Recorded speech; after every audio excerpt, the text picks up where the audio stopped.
What's going on, everybody? Welcome back to Talkin Sports with Jake. Hope we're all doing well.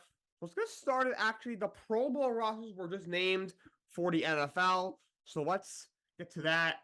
For record, I don't care about the Pro Bowl. It's stupid. Now that they got rid of the game finally last year, they have a bunch of skill stuff, and it's kind of silly, but it's at least not the god-awful Pro Bowl game, and the players seem to like it better, which is probably all that matters, to be honest. I mean, at least no one's getting hurt, and the players are having fun, which is really what it's supposed to be. I mean, All-Star stuff is really just supposed to be fun. That showcases the best handful of players in the entire league. They get recognized for being the best, out of all the players in the league, and it's a little fun thing for the fans and for the players, and and all their families get to come and see them, and it's a fun little thing, Nothing's really on the line, no reason for anyone to get hurt, just all that good stuff. But for the AFC, the quarterbacks were Tua, Lamar Jackson, and Patrick Mahomes. The running backs were Raheem Mostert, James Cook, and Derrick Henry. The fullback was Alec Ingold from the Miami Dolphins. The receivers were Tyreek Hill, Amari Cooper, Keenan Allen, Jamar Chase. The tight ends were Travis Kelce and David Njoku. The offensive tackles were Larry Tunsil, Dion Dawkins, and Terron Armstead. Offensive guards were Quentin Nelson, Joel Bitonio, and Joe Thuney. The centers were Creed Humphrey and Tyler Linderbaum. On defense, the defensive ends were Myles Garrett, Max Crosby, and Troy Hendrickson. The defensive tackles were Chris Jones, Quentin Williams, and Justin Matabuke. Justin Matabuke had a breakout year this year. He had like 12 or 13 sacks. The outside linebackers were TJ Watt, Khalil Mack, and Josh Allen, from the Jacksonville Jaguars, from the Buffalo Bills. At middle linebacker, it was Roquan Smith and Patrick Queen. At corner was Pat Surtain, second, Sauce Gardner, Jalen Ramsey, and Denzel Ward. At free safety, it was Justin Simmons and Minka Fitzpatrick. And at strong safety, it was Kyle Hamilton, who had a breakout year. And then the special teams, the long snapper was Ross Matisek from the Jacksonville Jaguars. Obviously, I don't know who that is. A freaking long snapper. Nothing against him. Long snapping is very difficult to do. I don't know how these guys are so good at it, but obviously they don't get a lot of attention. The punter was AJ Cole from the Raiders. The kicker was Justin Tucker. The kick returner was Marvin Mims Jr. from the Broncos, and the special teamer, like the guy who runs down and makes all the tackles, was Miles Killebrew from the Pittsburgh Steelers. As for the snubs, I love Justin Tucker, but I really thought that I didn't think he should have made the Pro Bowl. I don't think he should have made it this year, to be honest. It should have been Cameron Dicker. By the way, Redbox is here, so I'm going to invite him onto the mic. We always have fun with Redbox. He's going to join in Twitter space. He's going to call in. What's up, Redbox? Well, I'm stoked because this weekend is the final week of the NFL regular season. Yes, very excited. There's some big matchups. My Packers are involved in one of them. Yep, they win, they're in. Guess the Bears. If we lose, it's either we're out or it gets really complicated. I did my game picks on Wednesday, but I'm gonna go over actually all the playoff clinching scenarios, because after I did it, I was like, you know what? There's so many different scenarios, and because of how tight everything is this year, there's some situations where it gets really messy. I want to go over everything just so people aren't left just confused. Kind of myself. Yeah. Actually, before I went on the air, I actually had to read them over myself. I was like, wait a minute, because there's some weird ones. Most of the really weird ones are probably won't happen, but there are some that are far fetched, but you look at it, you're like, wait a minute, that's actually not that far off. The one with the Bills, that one. Yeah. Is not actually far fetched. It's really not. You think Pittsburgh could beat the Ravens. The Ravens aren't going to play anybody. Jacksonville should be Tennessee. That they're obviously playing everybody because they have to win. And Tennessee sucks. And then, if the Colts Texans doesn't end in a tie, and we haven't had a tie all season, so I doubt anyone in a tie. And if they lose, they're out. But for the Packers, here we go. For the Packers, we got. So obviously, if they win, they're in. And then there's if they tie, Seattle loses their ties, and New Orleans loses their ties, and if they tie, Seattle and Tampa lose. If they tie, Seattle ties, and Tampa loses their ties. Okay, this one isn't that complicated. If Minnesota loses their ties, Seattle loses, and Tampa loses, or if Minnesota loses their ties, Seattle loses, and the Saints lose. So the Packers, we can lose and still make it. Yeah, the most likely thing that would happen if you lose and you still get in would be if Minnesota lost, Seattle lost, and actually Tampa or New Orleans lose. It's unlikely because Tampa gets Carolina. Atlanta. They could. I picked them to win, but that's a even matchup. Every team in the NFC South is equally mediocre. And Seattle's playing who? I think they get Arizona. Yeah, they get Arizona, I believe. Yeah. They should win that game. People win, the Packers lose, they're in. That's for certain because better record.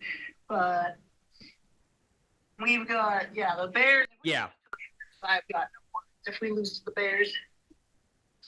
It kind of is lining up like the game last year against Detroit.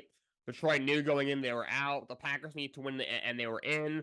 Even though the Lions came in playing well, we all pretty much were confident that the Packers would win. They had owned the Lions for years, Aaron Rodgers, and they ended up losing, of course. It's kind of lining up like that, but I do think the Packers are gonna win. I remember that game way too well. That was the Quay Walker when Quay Walker got thrown out for touching the trainer, and Deontay Wyatt didn't get thrown out, but he also did something similar. And that was a tough game for Packers fans. Oh, it's horrible. Oof. I remember I stayed up all night just drinking, and for January 8th, just drinking and generally. Wow, you remember the date too. Wow. The exact date. Yeah, I'll always remember the 3 days between January 8th and January 10th. 2023. But yeah, so if Seattle wins and Green Bay loses, that will get the Seahawks into the playoffs. And for Minnesota to get in, they need a little help. They need a little bit of help. They need what? First of all, they gotta beat Detroit, who's got 11 wins, and they need Green Bay to lose. They need Seattle to lose, and they need Tampa and/or the Saints to lose. Yeah, they're screwed. Yeah, they have a tough road ahead of them. They're not looking likely they're gonna get in. They definitely need some help, that's for sure. Yeah, they need a little bit of. They're gonna need some assistance if they want to make the playoffs. And then, of course, Sunday night is that interesting game. Oh yeah, so it's funny. The Bills could be anywhere from the 2 seed to out of the playoffs. Bills don't deserve to be in the playoffs. They really don't. They've gotten hot right at the end, but prior to that, and even on like the last 2 games, they barely beat the freaking Chargers a week after they fired Brandon Staley, and then last week they barely beat the freaking Patriots, who obviously are cooked. Yeah, I think the Patriots and Jets. There's a bunch of weak games that just have absolutely no bearing on the season whatsoever. Raiders Broncos doesn't matter. For all knowing my pool this week, which that's gonna be interesting. Yeah, like when I was doing game picks Wednesday, there's a couple of games I got to. I was just like, all right, I guess I'll pick this team, but it doesn't really matter. Some of those games are gonna have huge meaning. Oh yeah. I mean, the Raiders Broncos. The only thing it means, like, all right, maybe the Raiders are gonna come out with like a fire lit in them to try and win for Antonio Pierce. Maybe that'll get him to keep the job. But other than that, there's nothing really is up for grabs in that game. I mean, the entire staff and team in Carolina probably has their job on the line this week. So. Yeah, I mean, they already fired their head coach and a couple of the assistants. and teams that know their coach is probably getting fired. Young sticks around. Well, they'll keep him for another year. You can't give up on him yet. But they're gonna need to give him some help because, good God, that team is horrible. No, for sure, exactly. They're screwed. Got their owner throwing drinks at people now. Oh my God, what an idiot! That did that. No, that was That was the owner, Dave Tepper. He was in his little skybox or whatever, and they were getting demolished. They lost 26-0 to CJ Beathard and the Jaguars. And he threw his drink at a Jaguars fan, and then slammed his cup down and stormed out. Well, what did he throw at him? Did they? He threw his drink at like in the direction of a Jaguars fan. Then he spiked his cup like a little like mini bar thing there. And then he stormed out. Now the real important question: what kind of drink was being thrown at them? I don't know, but he got fined $300,000, which to him is about like 10 cents, but still. How many thousand? 300,000. 300,000. Okay. Which is a hefty fine, but for a guy that's worth a couple $1 billion, it doesn't really mean anything. he'll take the money out of his cup holder of his car and his limo and move on. I'm sure there was alcohol involved in the incident. No, yeah, he threw his drink at it was definitely not water. He threw his drink at a Jags fan from his little press box. Like how? And then he spiked his cup and stormed out. How much of a terrible person do you have to be to throw it at another team's fan? Yeah, I know. I kind of get it if it was a player or a coach. It still wouldn't be right, but right. You can logically follow it. But at another team, it's like just a guy there enjoying himself watching the game, and he gets a drink hurled at him. Yeah, that's one of those things. If any other setting, Dave Tepper probably gets absolutely decked because you can't go into a bar and throw a drink in a guy's face. You get the crap beat out of you. Exactly. But because he's a multi-billionaire and it was in a public setting at a football game, so he was able to I guess get away with it. All he did was got fined by the league, and considering how rich he is, it doesn't really matter because $300,000 to him is like $1 to you and I. I'd be like, oh, like if he got in trouble, and they're like, oh, you get fined $1. I'm like, oh, okay. Here you go. Yeah, I was rubbing out of the side, the pocket of my phone case. Like, it's nothing. He's on top of the fact he's a terrible owner. Yeah. So, Redbox, have you been following the World Juniors? I know you talked about that in the past when you've been on here. Canada lost to Czechia in the quarters, but I saw the U.S. won and yeah. Day in the final. Yeah. There's the FA Cup on, so I probably won't watch it. Mm-hmm. Yeah, I don't watch a ton of the World Juniors, but I might try and because the problem is in the United States, it's not marketed at all. Really, it's not most people here don't even have the channels. Some places it is, like a lot of times it's on like TSM, which not everybody has, so it's tough in the United States. You don't get TSM down there, do you? No. I was gonna say, yeah, no. NHL Network has the American rights, and yeah, they show every game, I think. Yeah, I'm gonna try and see if I can find that game, but they're always tough to find to shake. It's a great tournament. Like the guys playing are gonna be in the NHL very soon. At least a lot of them will, in pretty much every tournament. And this year, from what I've heard, there's a lot of really good players. So I'm hoping to try and catch that. I don't know. entire team just kind of, I felt like they weren't into it. The entire time. Terrible coaching too. Yeah. I mean, this year there was, I'm not sure if part of it was maybe just the rest of the world was a little better than usual because there is a lot. This is a talented group of players this year compared to other years. Not that there normally isn't, but this talent pool is very good. But yeah, Canada, I guess, just wasn't their year, which obviously we're used to them winning because obviously hockey is everything to them. They're obviously very good at it. But yeah, they was not their year this year. Nations every year that can win gold. Oh yeah. And someone said this on Facebook, and I thought this was a pretty fair assessment of it. There's 6 nations every year that can win a gold in hockey, and 2 of them have to go out in the quarterfinals, and this year it was Canada's turn. Yeah. That's very fair to say, I think. That's fair. You know, there's only 6 teams, only one can win, only 2 can be in the finals, only 4 can be in the semifinals.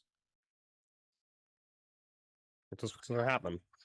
Go out to Finland or Sweden or even the US. Uh-huh. But the Czechs are not a bad team. No. The not a horrible team. It's not like you lost, you know, it's not like when I remember when I was a sophomore in high school, the United States men's soccer team lost to Trinidad and Tobago to get eliminated from the World Cup. That was pretty embarrassing. It wasn't like you lost to that. To get eliminated from the World Cup or the qualifier? Well, like to qualify, like that meant they weren't going to be able to qualify for the World Cup. And I always remember because I heard that all the time. I was like, really? But I was never that into soccer. But then I took a class that year called sports marketing, and my teacher was actually he played soccer in college, and apparently he wants to go pro. Then he heard his name. That's what he said. Probably just wasn't good enough. Then he heard his name. But anyway, he was like, because he was a big soccer fan. He starts off the class with just this whole like 10-minute rant about like how they lost Trinidad and Tobago. It was very funny. But yeah, it wasn't like Canada lost to like that. They lost Czechs pretty good. That's awesome. Yeah, it was very funny. I'll never forget. You know, I'm thinking he's gonna come to class and say, "Good morning, everybody. It's what we're talking about." No, it was like, all right, before we start, he goes on this whole rant about how like they're not even going to World Cup because also Trinidad and Tobago, just like this little tiny island in the middle of nowhere, basically. Also, but y'all did a sports marketing class in high school. That's awesome. Yeah, sophomore year, I took a sports marketing class. It was a lot of fun.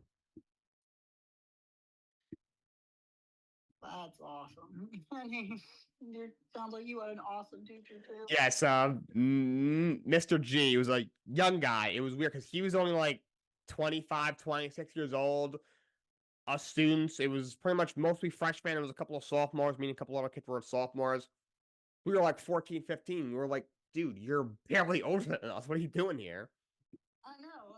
Yeah. But yeah, he was very cool. It was a lot of fun. It was a lot of fun.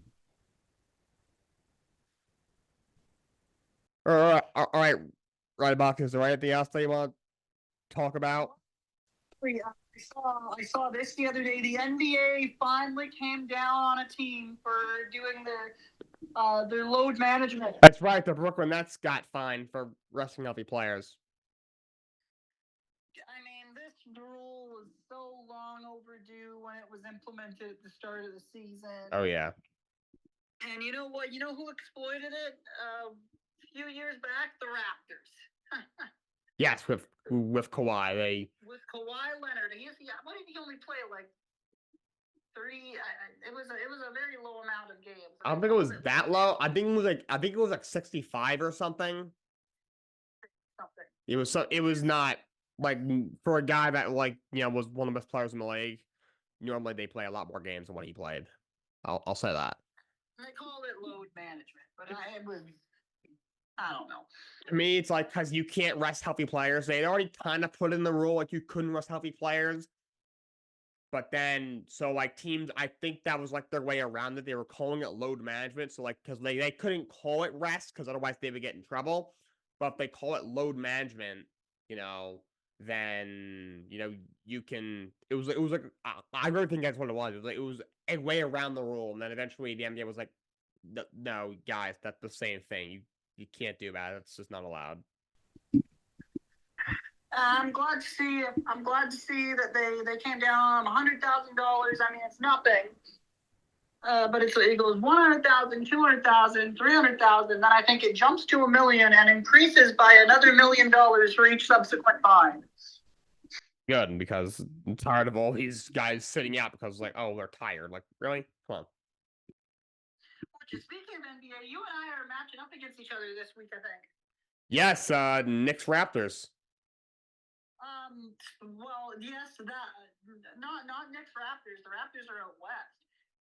But like in USA and Canada? Fantasy, you and I are playing. Oh, in fantasy. Oh, okay. You're probably gonna beat me because my team kind of sucks. I think I can at the moment. It is. Oh yeah. 12-2. Yeah. But I've been leading 12-2 before, and then I've ended up losing the week. Yeah, the way our thing works. You can be up by a lot and still lose. I've been leading 12-2 on a Friday, but I've definitely been leading 12-2 on a Wednesday or Thursday, and then lost. Yeah. I've had the same. I've been up like 15-5 in the middle of the week, and I check Sunday and I'm losing in fantasy basketball. These are out west weekend, which is always fun. 10:30 games. Mm. Oh yeah. I enjoy it, especially on the weekends, like Friday night, 10:30. Those are a lot of fun. Yeah.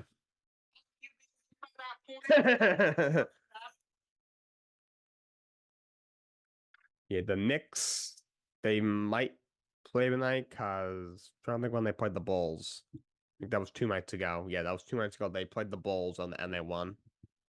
There's 14 games tonight, so. Okay, so hopefully that means the Knicks are playing.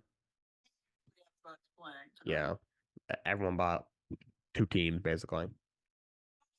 Last time the NHL, the Leafs the Leafs didn't play, which doesn't normally happen. So yeah, the Rangers beat the Blackhawks 4-1, which is not a surprise. Blackhawks are very bad. Well, in a few years they'll be. I mean, Connor Bedard is phenomenal. The problem is he's literally the only player on my team with any ounce of talent. Yeah, pretty much. The Blackhawks are basically, oh yeah, we have Connor Bedard, he's great, and then from there just plummets downhill. Them and the Sharks are going to be at the bottom of every power rankings you see in NHL for probably the entire year. Well, at least, yeah. I mean, the Sharks aren't even on an upward trajectory, though. They have a couple young pieces. Problem is David Quinn is a glorified college coach. I'm surprised he even still has a job, to be honest. I thought he would be. I said in October, I said I'm not even sure if he'll be the coach by Christmas. So he made it further than I thought. So I'm sure someone made money on that bet. Someone clicked on my link and actually no, I'm not even sure if I said it on my pocket. I tweeted it. But I think I did. I'm sure I said it at some point in my pocket. I'm sure someone was like, "Oh yeah, throw a couple bucks on that. They're really bad. He's not that good of a coach." And then now they're down however much money they bet. Hopefully they didn't bet too much. Still having him as the coach, people. Oh yeah. To see if it'll hit. In that case, maybe I made somebody some monies. So if so, whoever you are, you're very welcome, I guess. Should find them and send them a money order in the mail. So I'm sure someone in Vegas heard me and was like, bet and put their house that he'd still have a job after Christmas. Oh yeah. And now they still have their house because he still has a job, and it's January 5th. January 5th is January 5th. Yeah. Oh man. So if that's the case, I'm glad you still have your house, I guess, whoever that is. Dude, so much on this weekend though. There's so much to watch. I know we got the World Junior Finals tonight. We got after the last bunch of games this weekend for NFL. A lot of things on. Yeah, well, and then Sunday afternoon, all I'll be doing is sitting back with some beers and watching Red Zone until 4:00. Yep. And then it will be then I might stick on Red Zone honestly because I want to be watching that Seattle game too. Yeah. Oh yeah. I mean, if you guys win, it won't matter. But if you lose, then you need them to lose.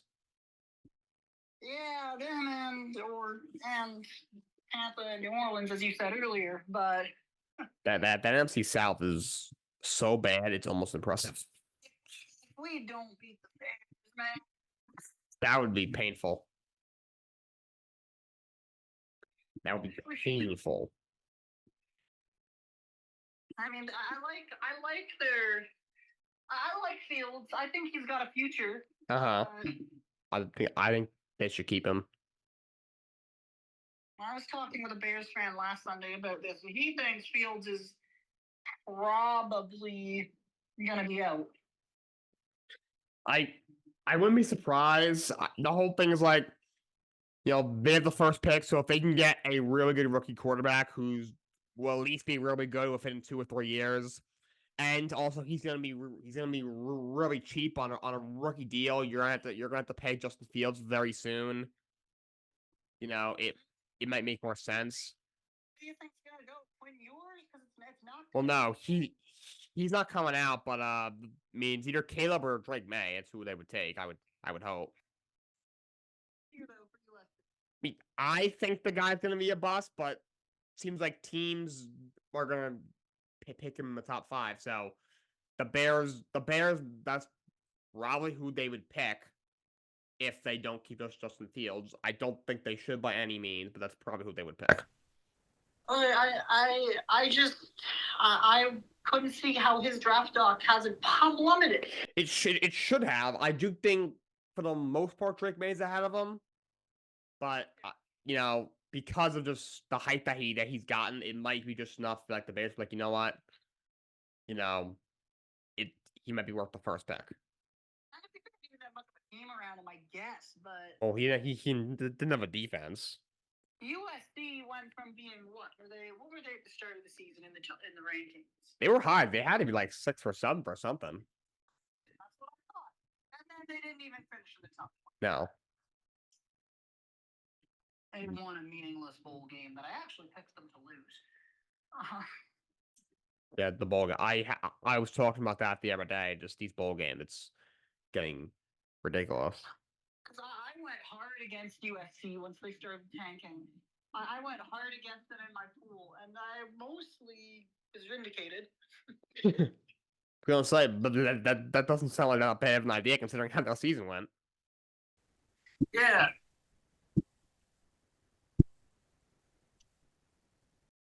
But yeah, I mean, I don't blame you, betting against them. I mean, they weren't really playing anybody. Problem is, whoever they were playing probably wasn't playing anybody either, so it was even. And their backup quarterback came out there and balled out. Yeah, exactly. Not expect Caleb Williams' backup to just come in and be like, yeah, next year I'm going to be the starter because you can't, or he'll transfer somewhere else like every other player in college football. And we got the national championship game on Monday. Yes, very excited. Michigan, Washington. I think we talked about this last time. Yep, we did. Stupid day to have it, but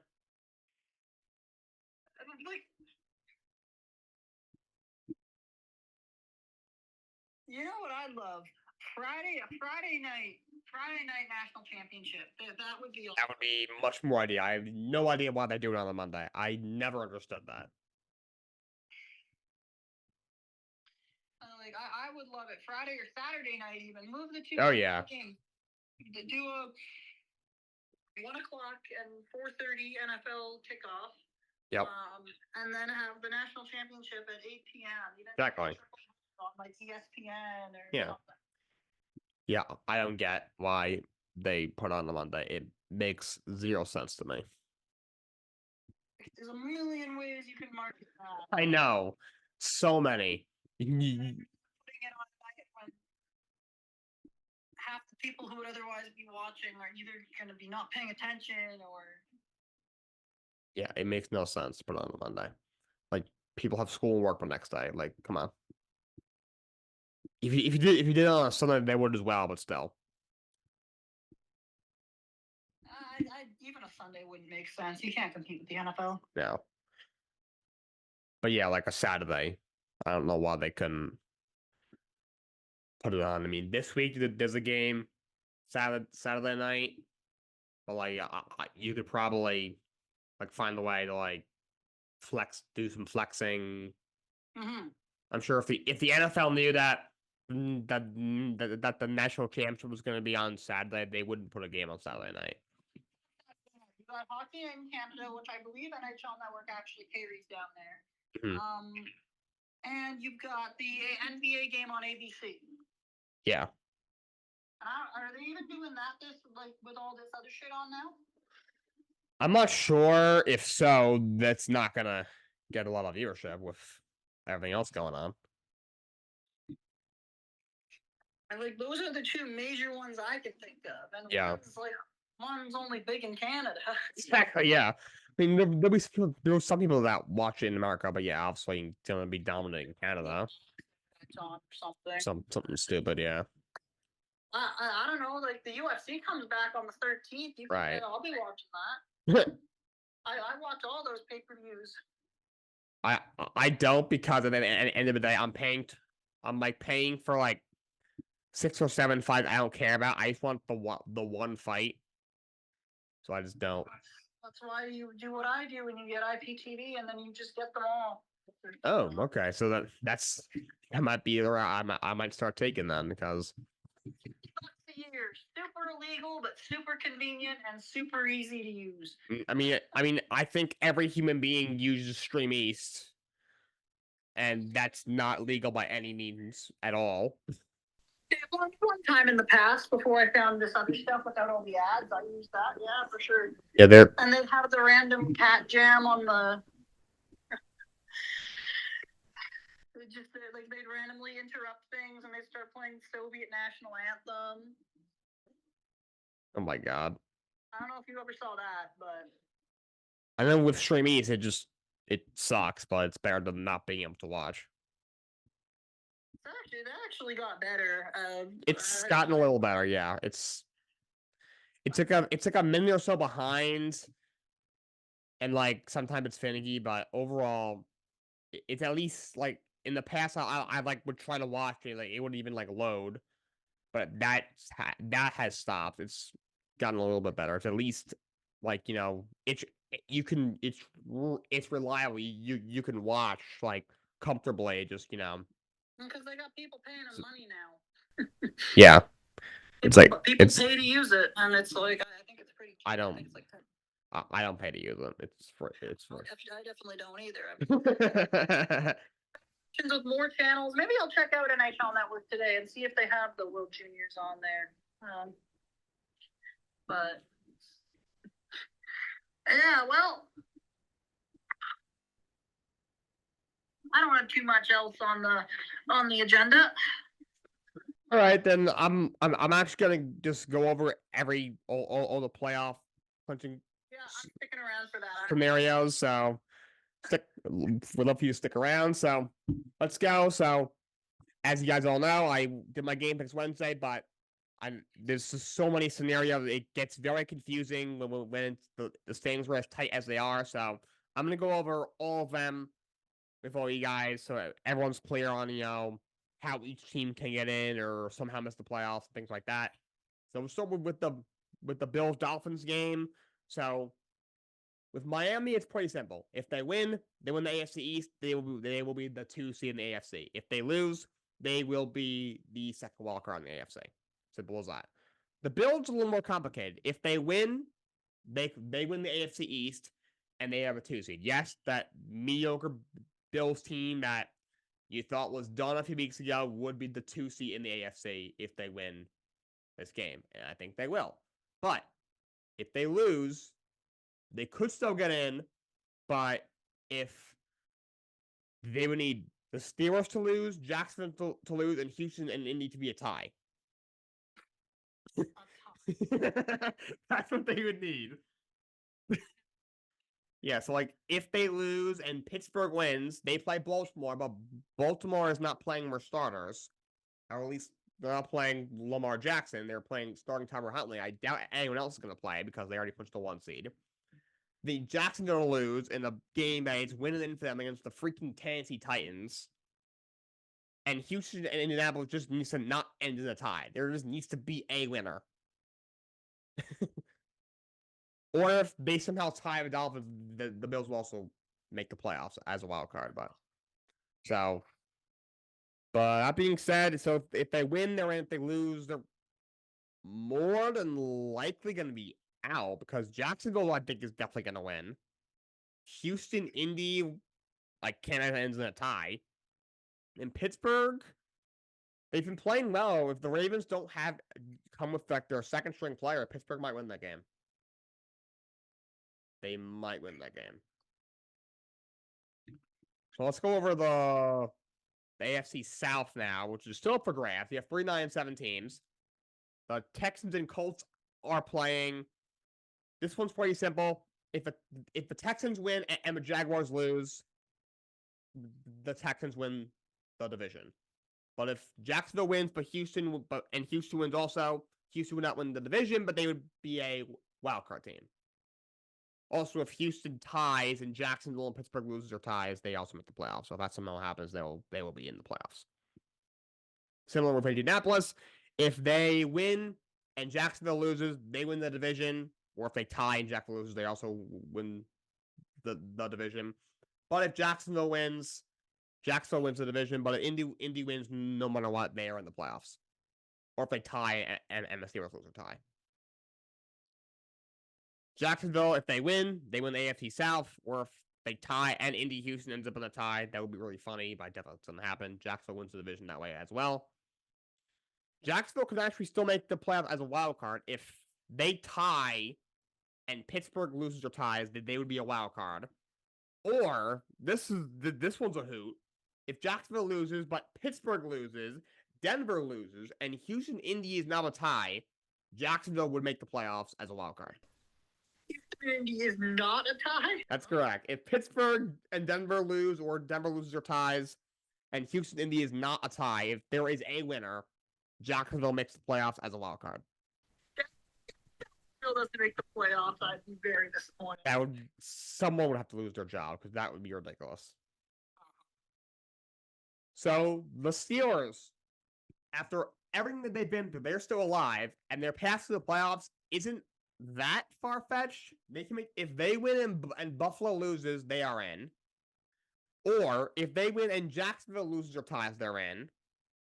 If they win and Houston Indy is a tie, they're in. Or they have a couple of far-fetched ones. The first one is far-fetched. If they tie and Jacksonville loses and Houston Indy is not a tie, or if they lose but Jacksonville loses, Denver wins, and Houston and Indianapolis is not a tie, Pittsburgh gets in. So yeah, Pittsburgh can get in, can lose to the Ravens B team and get in. So off to the Falcons. So they have a game against the New Orleans Saints. How the Falcons are still alive shows you how bad that division is. But if they beat the Saints and the Bucks somehow lose to the Panthers, the Falcons will win the division. They are 7-9. But if they lose or the Bucks win, the Falcons are out. So they're going to need some help from the Carolina Panthers. And they need to beat the Saints, which they're going to beat. Yeah, exactly. They're going to need some help. And for the New Orleans Saints, same thing. If they win and Tampa loses, they win the division. Or if they tie and Tampa loses, they also win the division. The Saints actually can get in as a wild card, though. If they win, even if Tampa wins, but if they win and Seattle loses or ties, and Green Bay loses or ties, the Saints get into the playoffs as a wild card. Or if they tie and Seattle and Green Bay lose, they would make the playoffs as a wild card. So the Saints can get in as a wild card if they don't win the division. Probably won't happen, but it's possible. Falcons though cannot. Wow. And then for the Bucks, if they win, they win in the South. If they tie and the Saints lose or tie, they also win the South. If Tampa ties and Seattle loses and Green Bay loses or ties, Tampa gets in as a wild card. So there's that as well. These playoff series are also usually kind of wild because like, oh, if a tie happens, but this year they're extra just whack. Right. Dallas is pretty simple. If Dallas wins, I think they need the Eagles to lose. If they win the division. Or if Philly loses, they win the division. Simple as that. And if they lose, and if the Eagles win and Dallas loses, the Eagles win the division. But both are in the playoffs. Yeah. That one's not too bad. I talked about the Vikings. They're going to need a little bit of assistance. They need a win and losses by Green Bay, Seattle, and then Tampa or the Saints. So they need a little bit of help. And we are told the Packers, if they win, they clinch the playoffs, or there's a whole slew of stuff, they ties and stuff. The most likely thing that would happen if they don't win, they would need the Vikings to lose, the Seahawks to lose, and then either the Bucks or the Saints to lose. So basically, if they don't win, they're probably not making the playoffs. That's what it is for the Green Bay Packers, and those are your 2023 NFL season playoff clinching scenarios for Week 18. So do the Lions really have anything to play for? And no, they do not. Oh. Huh. They already have the division. If Philly and Dallas both lose and they win, they would get the 2 seed instead of the 3 seed. But Philly gets the Giants and Dallas gets the Commanders. Philly lost last week. Arizona, so you never know. It could happen. Yeah, so they gotta go out there and play because the 2 seeds still up for grabs, but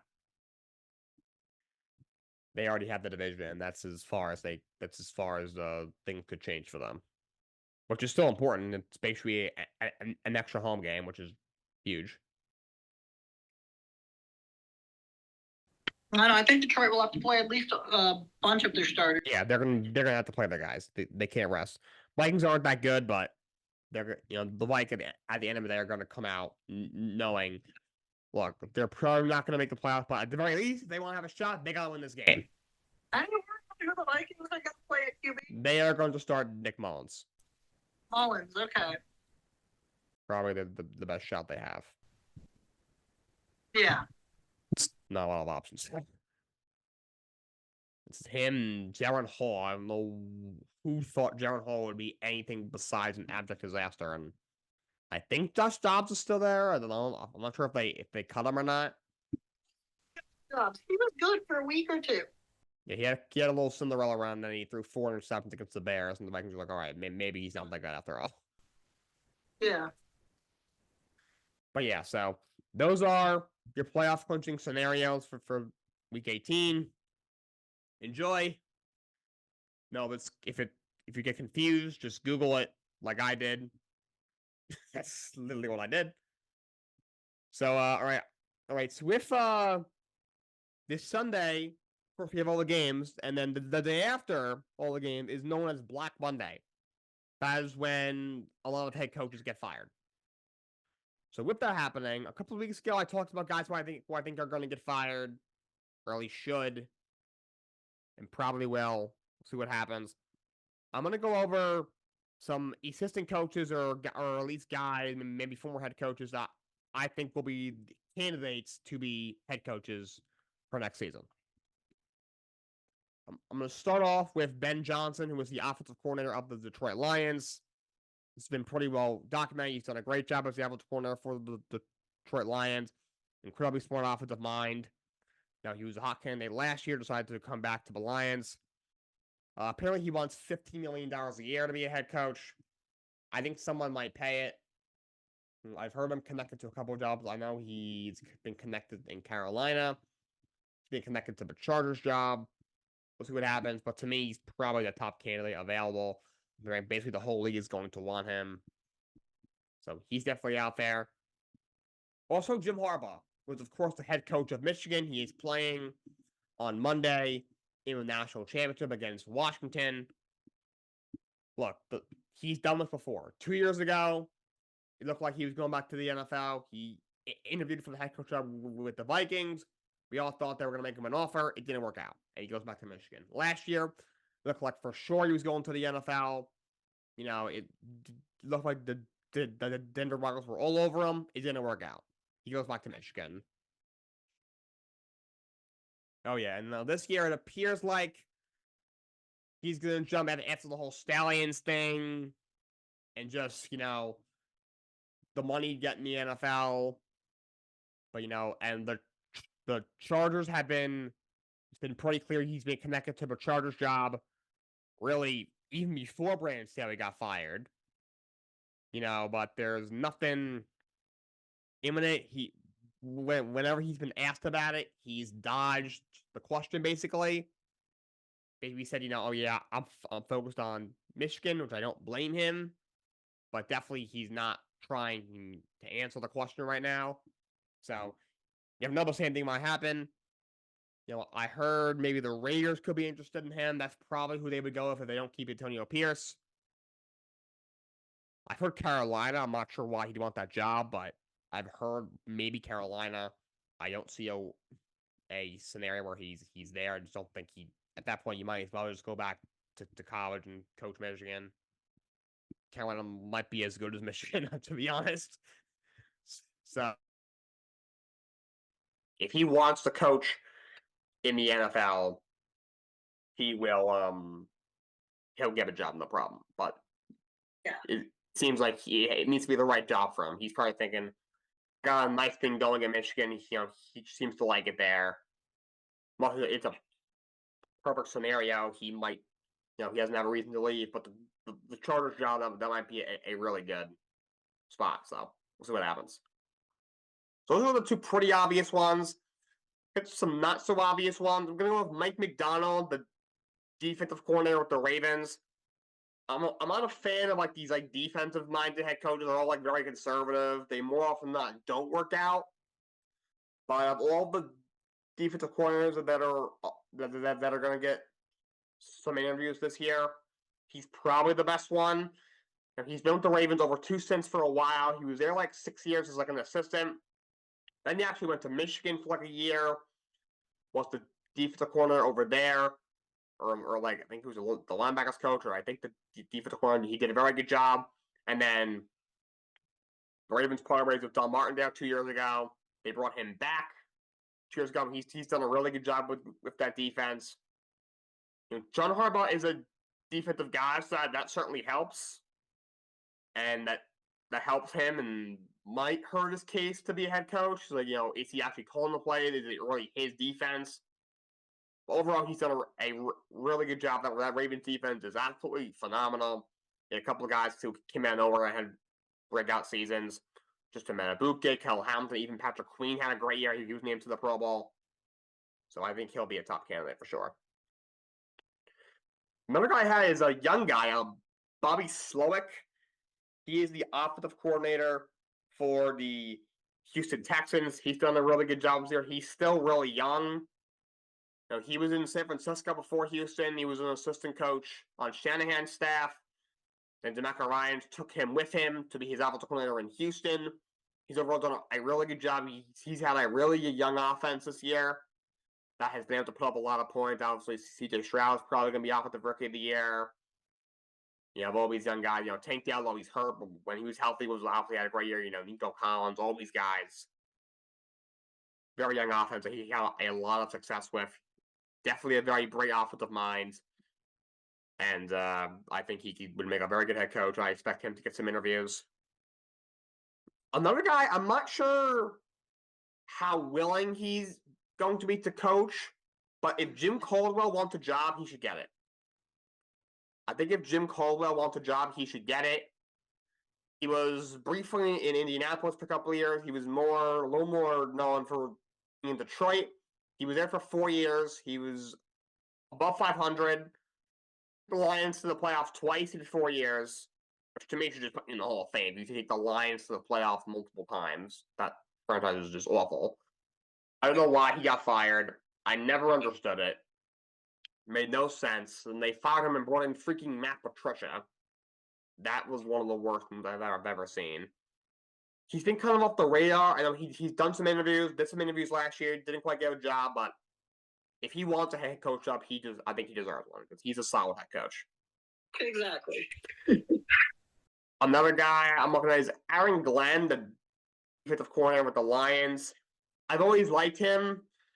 The only reason I'm hesitant is the Lions defense hasn't been great since he's been there, but I don't think it's his fault. They don't have a ton of talent. They've been better this year. You know, they're great against the run. They got a pretty good pass rush led by Ian Hutchinson, but their secondary hasn't been good, but they've also had a lot of injuries. You know, a lot of the guys that they brought in to help that secondary, which looked like they did a good job in the offseason, got hurt.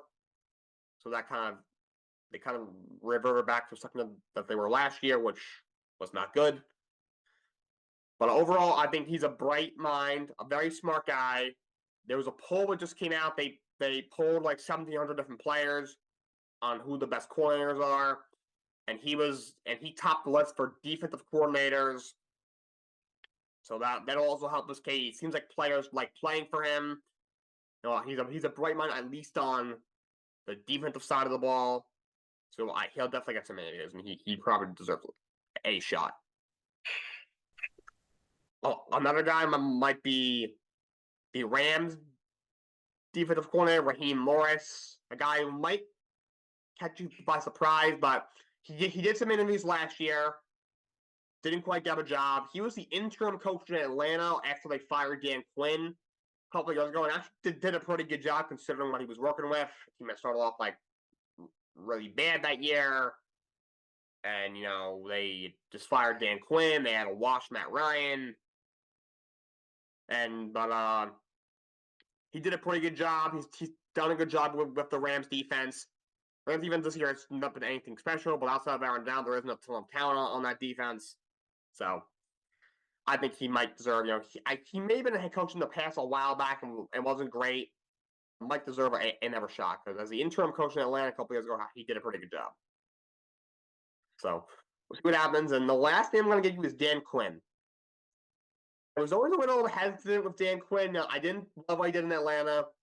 Maybe Tom was there his first year. They didn't make the playoffs. You know, they were young. And his second year was phenomenal. He went to a Super Bowl, but unfortunately, he blew a 28-3 lead. Day after that wasn't a whole lot. The year after that, I think they made a wild card. I don't think they won a playoff game. And then the 2 after that, he was not very good. His 4th year, they were terrible. And he nearly got fired, was able to survive, and then in his 5th year, he didn't. He lasted about 5 games. Where do you think he could land? I mean, I'd give him another shot somewhere. Probably deserve another shot. Washington might make sense. I've heard like speculation he might go there because Ron Rivera's definitely getting fired. That could be a spot. You know, he's a phenomenal defensive coordinator. Was great in Seattle. He's been great in Dallas. So, you know, is he a head coach? I don't know. I'll put it to you this way. When he had Kyle Shanahan as an offensive coordinator, I thought this guy could be a really good head coach. But once Shanahan left, it seemed like he kind of fell off. So if he hires the right offensive coordinator, I think he could be a decent head coach. I'll put it that way. Goes out there and hires some bum as his play caller, he probably will fall to pieces. But he needs to hire a good offensive coordinator. If he can do that, then I think he could be a good head coach. I mean, he's shown the ability to do so. I mean, he picked Kyle Shanahan to be his coordinator in 2015. When he took that job in Atlanta, then Shanahan got the head coach job in San Francisco after the 2016 season. And then just after that, they weren't able really to recover. If he can hire a good offensive coordinator, he can be a decent head coach. So those are the main ones. There'll be a couple of other guys that'll get interviews. A couple of guys who I would avoid. One of those guys is actually Eric Bieniemy. He's done so many interviews over the last 2 years, and no one will give him a job. And it's hard to understand why. I think it's something about him. I know, obviously, LaShawn McCoy has been very vocal that he doesn't like him. He played for him briefly with the Chiefs. LaShawn McCoy kind of goes out there and says whatever he wants. He's not a very good analyst, as great of a player as he was. But he seems... I don't think players love him, honestly. Like, as a guy, I just think he comes off with a little arrogance and a little difficult to work with. So I think if he were to be a head coach, I think he would just lose the locker room really quick. And also, I think he's a good offensive coordinator, but people pretend as if he's like this world-class offensive coordinator. I don't even agree with that. He's a good offensive coordinator. That's about it for him. He's not a head coach. And he will not be in Washington next year. He's going to lose his job as well. Everyone will lose their job in Washington. So I'm not sold on him. Also not sold on Brian Flores. Obviously, this one's a little more complicated. There's a lot of stuff that happened in Miami. Look, overall, he did a pretty good job in Miami from the cards that he was dealt. He came there that first year. You had that team that was one of the worst football teams we've ever seen, and they won 5 games, which for that roster was pretty good. The second year, they still didn't look much better, and he won 10 games and nearly made the playoffs. If the AFC wasn't as stacked as it was that year, he would have made the playoffs. His third year, went 9-8, kudos to him for finishing 8-1, but still, why did that team start 1-8? I don't know. But the one thing I like with him, he seems like a guy that is really difficult to work with. In Miami, he clashed with Tua. He clashed with his own assistant coaches. By the way, he also can't really hire a staff, which is important as a head coach. He did not do a good job of that in Miami. He clashed with the GM. He clashed with ownership. The guy is just simply difficult to work with. He's not very well liked. Also, I think he's a good defensive coordinator. I don't think he's great. Minnesota defense does not have a lot of talent on it, but all he's doing, he either sends everybody or drops everybody. That doesn't take any skill. He's running 2 plays every game. He's sending 8 or he's dropping 8. I'm sorry, that means nothing to me. It's not all his fault. That Vikings defense is pitiful, but people say he should get another chance. I understand why.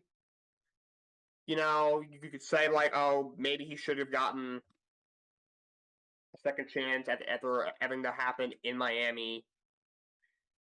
He was dealt not a great hand, but just at the end of the day, if guys don't like him, he's going to lose locker room quick. And I don't have confidence he can bring in a competent staff around him.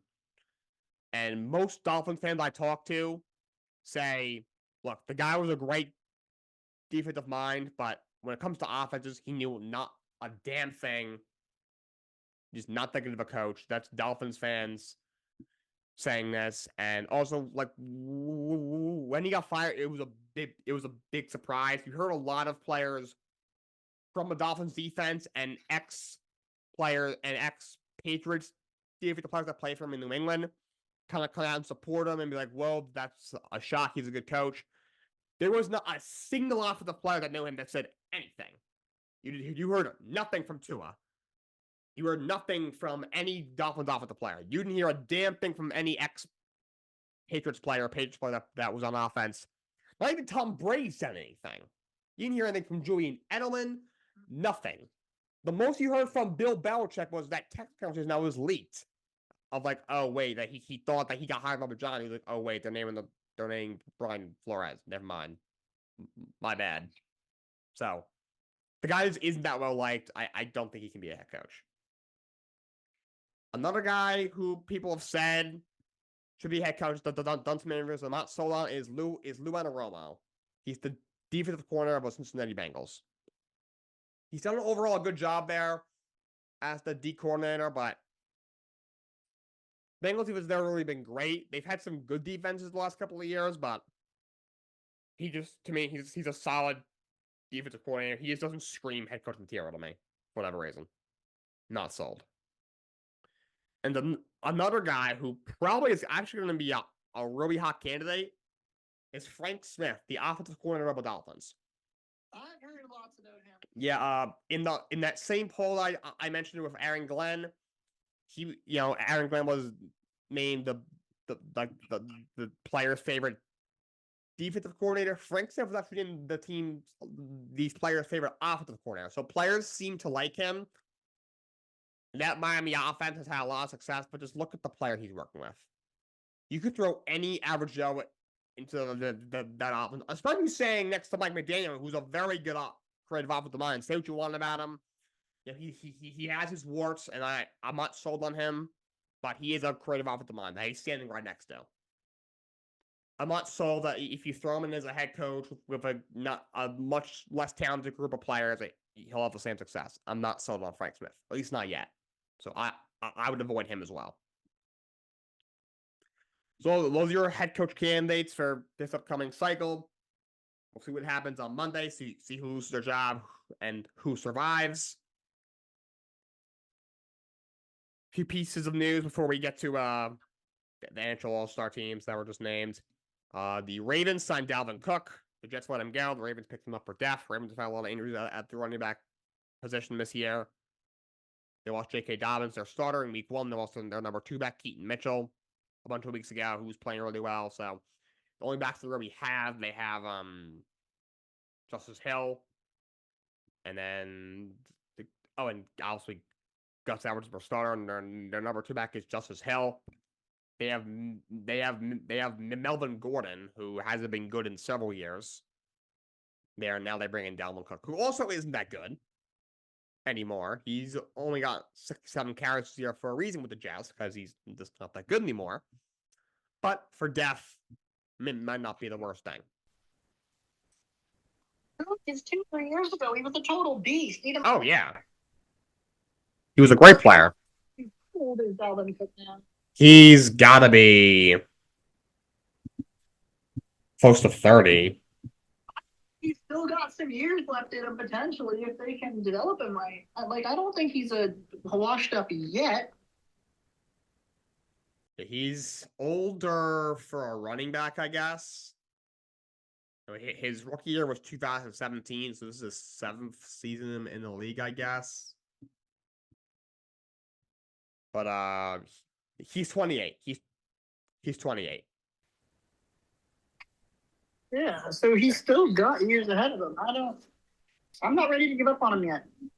Hypothetically, he should have another year left, but he's looked not great with the Jets. He hasn't gotten a lot of work, but they tried using him in the beginning of the year. Wasn't very good. And once Breece Hall was fully healthy, they were like, all right, Dalvin, take a seat. The only games where he really got any significant work and looked anything besides an abject disaster was the Denver game and the Houston game. And because the Denver game, because Denver's defense is just terrible, and the Houston game just because that was a blowout, so they basically were just giving them carries so that they weren't overusing Breece Hall in a game, but they won the 30-6. But the Ravens scoop him up. To baseball, the Atlanta Braves extended Chris Sale 2 years, $30 million. Interesting, considering he's older and a lot of injuries, but they decided to extend him for 2 years and $38 million. I think the money is fine. Just that's the thing with the Braves. I thought that was like a 1-year trial. You're only paying a little over $10 million for him because the Red Sox are paying the Air $17 million of his $27 million salary. So you gave up a young infielder in Vaughn Grissom, who I think has some potential, but to the Braves' credit, there's really nowhere to put him. I mean, there's no one. They don't have a star at shortstop. But I mean, if the Braves can simply just pick up anybody, throw them in there, and they can go in there and be an all-star, why even bother? I mean, they basically brought in Orlando Arcia off the street last year, and he went in there and hit like 300. So if they can just do that, there's no reason to waste their time developing these top prospects. Might as well trade them for a guy that can help you now. So they think that's what Sale can do. They probably wanted one more starting pitcher. Their top four was pretty much settled with Spencer Strider, Max Fried, Bryce Eller, and Charlie Moore. They probably wanted one more starting pitcher, and they got that with Sale, who will basically be their fifth starter. Hopefully, he stays healthy for their sake. The Padres made a sign. They signed Woo Suk Go from the Korean Baseball League. They gave him a 2-year deal of $4.5 million. He's been a very good relief pitcher in Korea for the last 7 seasons. He's got 139 saves over the last 7 seasons, a 3.18 ERA, 401 strikeouts in 368 in the third inning. So he's actually his brother-in-law is Jung Ho Lee, who was another international free agent who signed a big contract with the San Francisco Giants. He married his sister. So that's a little fun fact. And he would join the Padres. So the Padres signed him, and they also signed what's his name? Yuku Matsui. Is he your Japanese or Korean? What's his name? I think Yuku Matsui. He was that's Japanese. That's Japanese. Yeah, he was from the Japanese Baseball League. He's a very good closer. So they basically signed 2 all-star closers, one from Japan and one from Korea, which they need because they are going to lose Josh Hader and a couple other top relievers as well. So Padres did that. The Mets signed Harrison Bader 1 year for $10.5 million. Cool, I guess. Yeah. He's a great outfielder, great center fielder. The Mets will be better defensively with him, but he can't hit. Red Sox made a signing, didn't they? They've made. We got rid of. Was it Sale that we got? Yeah, they traded Sale to the Braves for Vaughn Grissom, and then they gave the Braves a bunch of money to pay for Sale. Like what is the philosophy of our front office? I mean, I know what they signed. They signed Lucas Giolito for 2 years and $38 million. I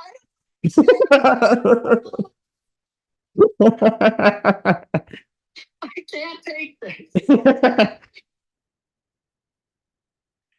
It's like our only half decent pitcher. Who's gonna lead our rotation? Brian Bayo? I guess. I mean, Sale is still pretty good. The problem is he gives you 20 starts a year, at best.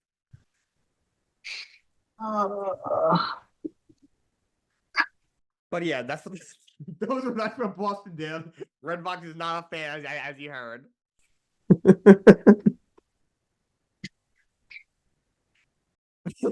But Harrison Bader, yeah, he hit 232 last year, 274 on base, which is horrible, 348 slugging, 622 OPS, 7 homers, 40 RBIs. He had 20 steals, but he's also always hurt. Cool. It's not a bad signing. If you want, you could stick him in center and move Nim on the left. Okay. He's there for defense. It's for a year, but that doesn't move the needle at all. It doesn't help out their pitch. The Mets pitching still sucks. I still need another bat.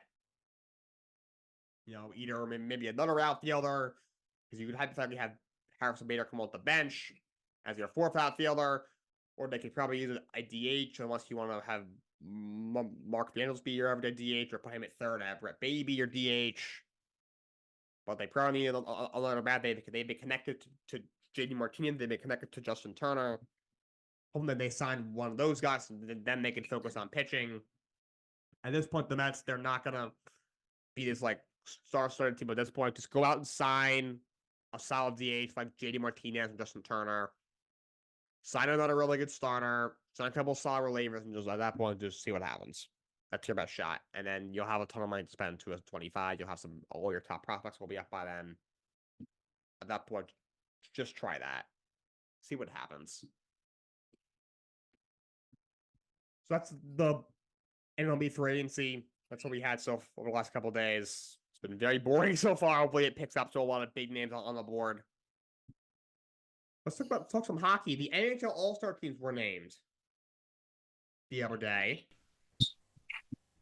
And for the Atlantic Division, you have David Pastrnak Rasmus Dahlin, Alex DeBrincat from the Red Wings, Sam Reinhart, Nick Suzuki, Brady Tkachuk, Nikita Kucherov, and Austin Matthews. By the way, these aren't all the All-Stars. There are still like 12 players that are going to be named, so I guess three per conference. That the fans can vote on. But these are the guys that got it automatically. For the Metropolitan Division, it was Sebastian Aho, Boone Jenner from the Columbus Blue Jackets, that's interesting. Jack Hughes, Matt Barzal, Igor Shesterkin, Travis Konecki, Sidney Crosby, and Tom Wilson. Very, very dirty, but he is a pretty good player. In the Central Division, you have Clayton Keller, Connor Bedard, who is the youngest NHL All-Star ever at 18 years old. Oh my That's absolutely insane. He's 3 years younger than me, and I am definitely not an NHL All-Star. We have Nathan McKinnon, Jake Ottinger, the goalie from Dallas, Brody Kaprizov. We have Philip Forsberg, Robert Thomas, and Connor Hellebuyck.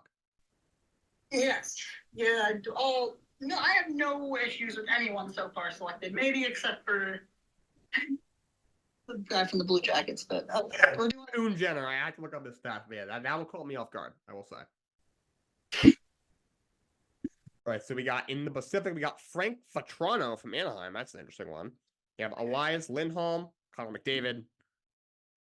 Cam Talbot is apparently on the Kings now. Their goalie. He was on their from a Ranger. Thomas Hertel from the Sharks. Oliver Bjorkstrand from Seattle. Quinn Hughes and Jack Eichel.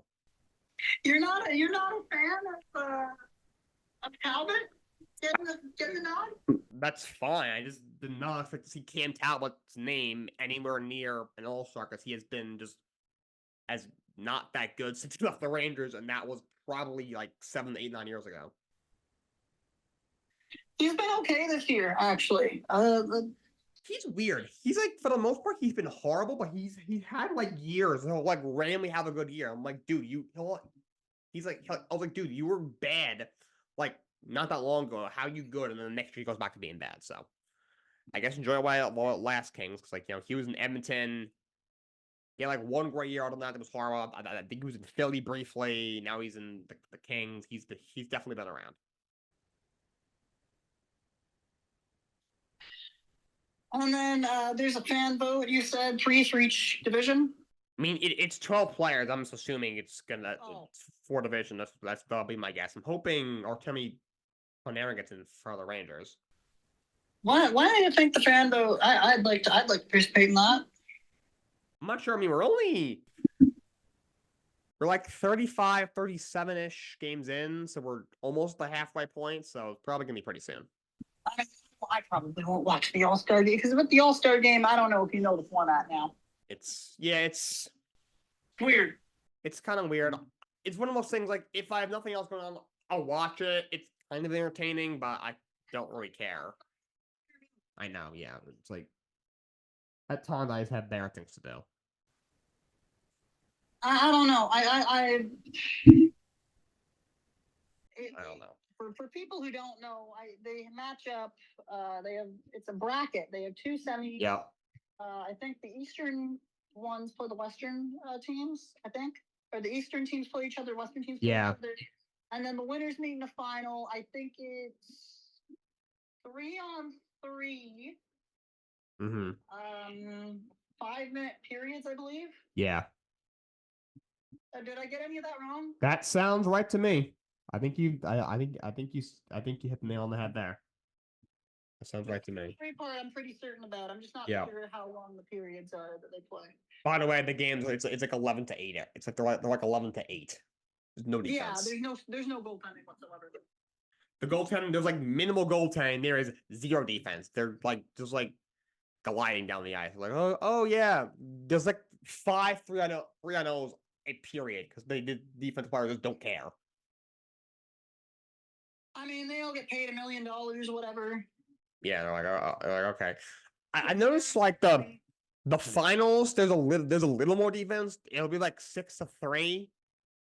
Because because there's like that prize money on the line, so they play a little more defense, but not much. But like the outside like that final when the 2 East teams play each other and the two West teams play each other, like the semifinal All-Star matchup, it's like 15-10 a lot of times. The only All-Star game I can find bearable is MLB. Yeah, that's usually a good game. There's obviously a lot of pitching changes. Pitchers only pitch like one inning, but the game itself is usually taken away home field advantage from the yeah. So there's not even anything to play for anymore in that. So I mean, which I don't mind. I never got why they did that, but the game is usually very good. The NBA, the game isn't good till like the fourth quarter. The NBA is the worst. The NBA is the worst at any of them. And the skills stuff suck now. The outside of the 3-point contest, the skills competition's okay. The dunk contest absolutely sucks. Even the Pro Bowl is better than. Oh god, the Pro Bowl's so bad. They don't even have a game where it's just a bunch of games now, like a little like they play like flag football or tic-tac-toe or something. Yeah, it's flag football. That's what it is. I mean, I don't mind because that game was one of the worst sporting events in the history of the world. It's terrible. But then the NBA started. They did this stupid elim ending that the community adopted. I hate that thing.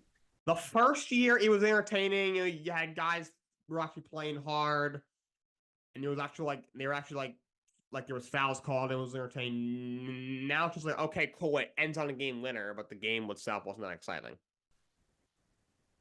I mean, I guess what it's supposed to do is stop the strategy of fouling every 2 seconds. Yeah.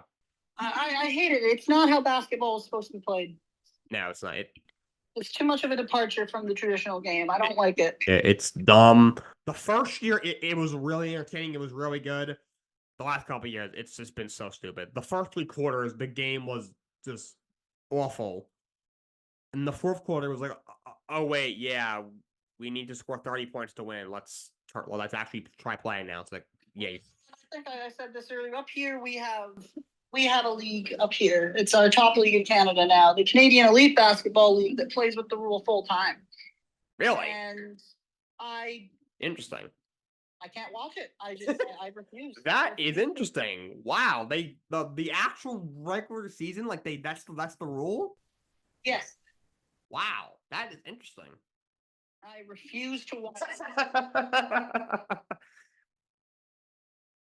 Wow, I did not think any basketball league would take that up. Interesting.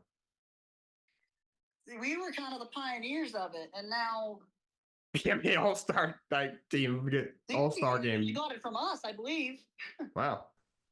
They saw it up here, and they're like, "Hey, this might be fun to try out at an All-Star game or something stupid." And they did. And I guess the fans like it. I don't know. It's like tie breaks in tennis. I hate it. Yeah. I don't boycott it because every tournament uses it, but if the NBA used elim endings, I guarantee you I would watch a lot less than I do now. Yeah. Not too much else. Ricky Rubio just retired. The Cavs he bought him out. He's got some mental health stuff going on right now, so I'm hoping he gets himself together. But I didn't even know he was still playing, to be fair. He didn't play a lot last year. He was hurt a lot last year. He's had some mental health stuff, so he's been taking some time off. He was thinking about retiring, and now he officially retired. Do, but like when I saw that yesterday, I was like, Ricky Rubio still played in the NBA? Yeah, that was my reaction. He was also a solid player. He was a solid point guard. He was in Minnesota for a while. He was a Cleveland the last couple of years. Actually played pretty well. But yeah, he officially retired. At 31, I believe. 33. Yeah, he was interesting. It would be interesting. He was always a really good player, like overseas. So maybe if he gets himself together, maybe in a couple of years he'll at least do that. Maybe. Yeah, no, I think so. Like, I think he would. I think he would still play for like the Spanish national team and stuff like in the FIBA. I think eventually he'll do that. I do. Oh, if he plays for them, he'll find a club. But yeah, like I think he started in Spain, right? I think so. He's Spanish. Yeah, for sure. I think definitely maybe he'll want to go play Euro League for a few years. Once he gets himself together, maybe he'll play that for a couple of years. I could see it for sure. In like 2 years, maybe he does that for a couple of years, just so he can go out like on his own terms. I mean, over there he'll probably be one of the best players. He'll drop 30. A few months ago, it's shocking how many Americans actually go over and play. Yeah, there's a lot. There's quite a bit. There's quite a bunch of them. Eric Bledsoe is lightening up over in some league overseas right now. You got DeMarcus Cousins is over there. Yeah. Dwight Howard was just in Taiwan. I think he's going somewhere else, but he was in Taiwan this past year. He obviously was very vocal about that. He was popping off. Taiwan, that's an interesting one. Yeah, you got it. Pretty sure it was Taiwan that Dwight Howard was playing in. They got a decent league in China too. There's a yeah. Yao Ming's done a lot for that basketball league. I think Jeremy Lin went back over there. Yep, Jeremy Lin's over there. Raptor. More Nick was good for about a couple weeks. Yeah. Lin sounding was great. Problem is it lasted about 10 games. I mean, now we're gonna start seeing people come up here and play in Canada, I think. I'm sure they'll get some guys. There'll be some guys who are not that good in the NBA. They're like, I'll go play up in Canada. Why not? Trying to use it as a development league more so, but they've got a few guys who sign on. It's like the CPL in soccer. Like, it's supposed to be primarily a development league, but we got a couple 32-year-olds from Ecuador. Because we need it. But yeah, we got that. Draymond Green's apparently going to be coming back soon. Oh, really? Apparently he's going to be back in the Warriors facility very soon. He's going to start ramping up basketball activities in the coming days, and the plan of him returning soon. He's been indefinitely suspended for probably about 2.5, 3 weeks. I mean, I'm sure he's just enjoying the time off. He's still getting paid. Oh, yeah. So. And we had some interesting news. So Roy McIlroy, obviously one of the best PGA players in the world, he has been very critical of the Live Tour in the past. The most critical of any guy. He actually backtracked a little bit the other day. I saw this. But this shocked me. So he went on some podcast and he said that he admitted that he was a little too judgmental to the players who took the money from the Saudi-funded league, and he said Live Golf is part of the sport now, and as much. that was no crap. They merged with the PGA. No kidding, Roy. And this is his quote. I think at this point I was maybe a little judgmental of the guys who went to Live Golf at the start. And I think it was a bit of a mistake on my part because I now realize that not everyone is in my position or in Tiger Woods' position. Basically, not every single PGA golfer has a bunch of majors and a crap ton of $1 million just sitting in the safe somewhere in the house. I don't know why it took him this long to realize that, but I don't know. We all turn professional to make a living playing the sports that we do, and I think that's what I realized over the last 2 years. I can't judge people for making that decision.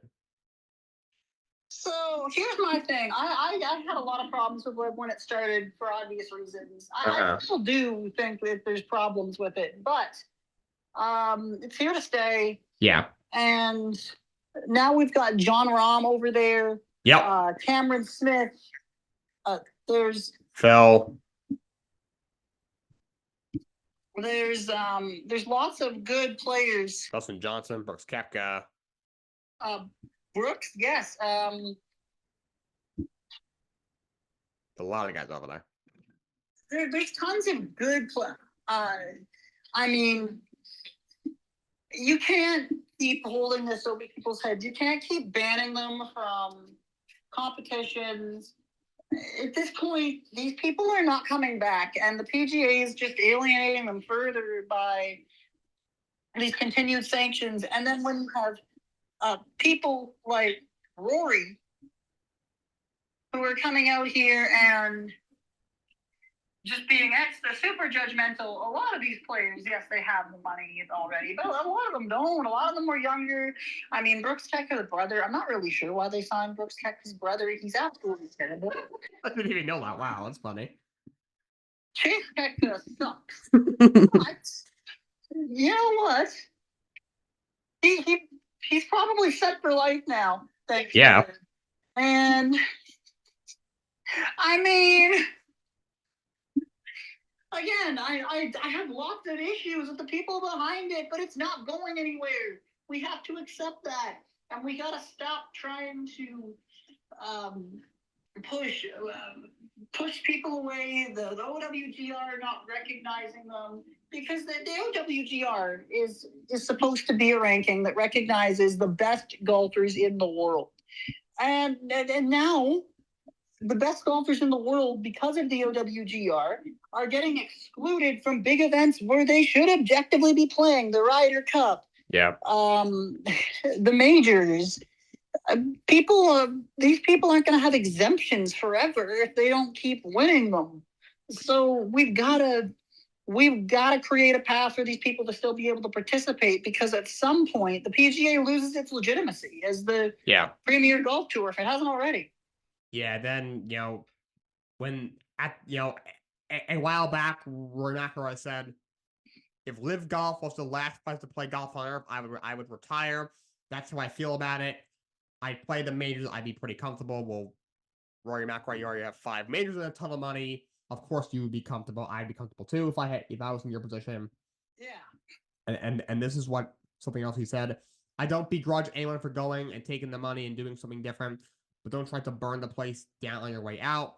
I think it's just create this division that will hopefully stop him, because I think it's the best thing for golf too. Maybe Phil at the start. Who was trying to burn the place down on the way out? No one. I can't think of one. And Phil, you could argue all he was doing is going after the corruption at the PGA Tour, which I would... People overreacted for it. He didn't word it very well, but people overreacted to what he said, I will say. Yeah, I mean, Jay Monahan is absolutely terrible. He's pathetic. He is clueless. He's a bum. Absolute bum.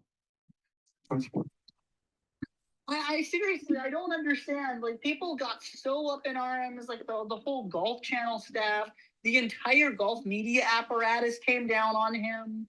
It was crazy, actually. Yeah.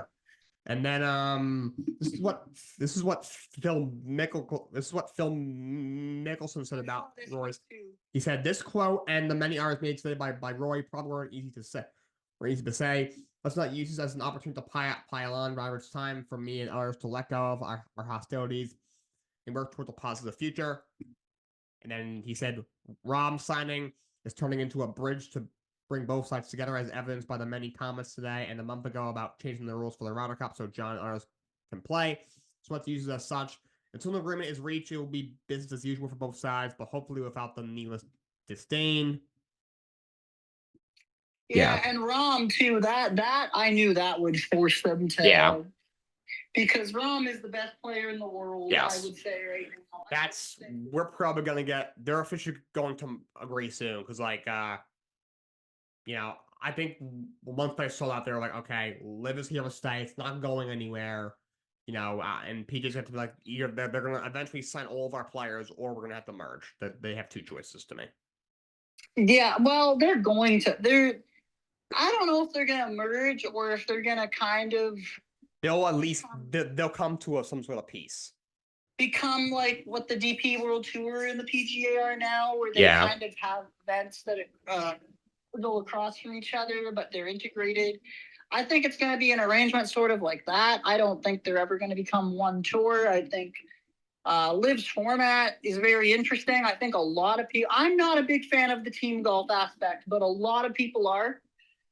Mm-hmm. And all their events have been extremely well attended. Australia loves when Liv comes down under. A lot of the events in the U.S., I know they had Liv Green Briar. That was really well done. All the events at the Trump courses were extremely well attended. Right. all the one they had in Scotland, I think did fairly well. Mm-hmm. I don't know if it did quite as well as the others, because it was kind of out of the way, or not in Scotland. It was outside London, wasn't it, or something? But they called it Live London. Which, I mean, they're far from the first organization to do that. The people like what people are picking up what Liv's putting down. I'm not necessarily on board with all of it, but it's they found their market, and I don't think that market is going to fold back into the 4-day 72-hole cutout after Friday PGA Tour style of play. Yeah, and then the last thing that Rory McIlroy said was they take 2 months during the calendar year. You've got your 4 weeks in May and your 4 weeks in November, and you go and do this team stuff, and it's a bit different, and it's a different format. If they were to do something like that, I'd be, yeah, that sounds like fun because you are at least working with the ecosystem. Whatever, but look, I've never really liked Rory McIlroy. I've hated him ever since his live comments. I get why people don't like it. The people that are funding it are bad people at the end of the day. This is what I would ask anybody. If you currently make $100,000 a year and you work 5 days a week, and someone came to you and said, I will give you $150,000 a year, and you only have to work 3 days a week, are you going to stay with your current schedule and salary, or going to take this new offer?